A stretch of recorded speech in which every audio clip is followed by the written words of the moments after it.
করার দায়িত্ব তোমার। হযরতে আবু যার কবর রেডি করে ফেলাইছে, এদিকে ফাতেমা রেডি হয়ে গেলেন, জানাজা দিয়া কবরের দিকে রওনা করলেন।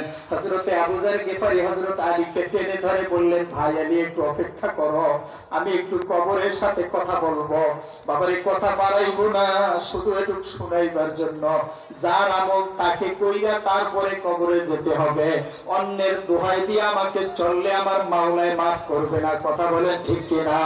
আলী টেনে ধরে বললেন, দাঁড়াও আমি একটু কথা বলি। কবরের কিনারায় যায় সালাম দিয়ে আবু যার গিফারি বলেন, কবর বেয়াদবি করবি না, আজকের কারে রাখবো জানো? নবীর প্রিয় নাতি হাসান হুসাইনের আম্মার রাখবো, বেয়াদবি করবি না। কবর কোনো জবাব দেয় না। হযরতে আবু যার গিফারি আবার ধমক দিয়া বলে, কবর কথা বলো, জানো কারে রাখবো? শের খোদা আলীর স্ত্রীরে রাখবো, বেয়াদবি করবে না। কবর কোনো জবাব দেয় না। আবারও ধমকায় বলে, কবর জানো আখিরি জামানার পয়গম্বর এর মেয়ে কন্যা ফাতিমারে রাখবো, বেয়াদবি করবি না।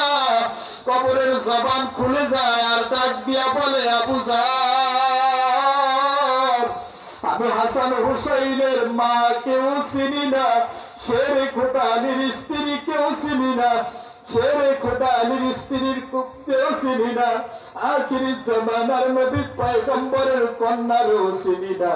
আমার ভিতরে আসবে, ভালো আমল নিয়ে আসবে, তার জন্য জান্নাতের বিছানা বিছায় দেব। আর আমার ভিতরে বদ আমল নিয়ে আসবে, গুনাহ নিয়ে আসবে। কবরের দুই পাশের মাটি দিয়ে তারে এমন জোরে চাপ দেওয়া হবে, এক পাজরের হাড্ডি অন্য পাজরে ঢুকে যাবে, ৯৯টা সাবাইসা জমা হয়ে যাবে, এক একটা ঠোকরে ৭০ গজ নিচে নিয়ে যাওয়া হবে, আবার টেনে টেনে উঠানো হবে। আবু যার গিফারি শুনিয়া বেহুশ হয়ে গেলেন, দাফন কাপড় হয়ে গেল।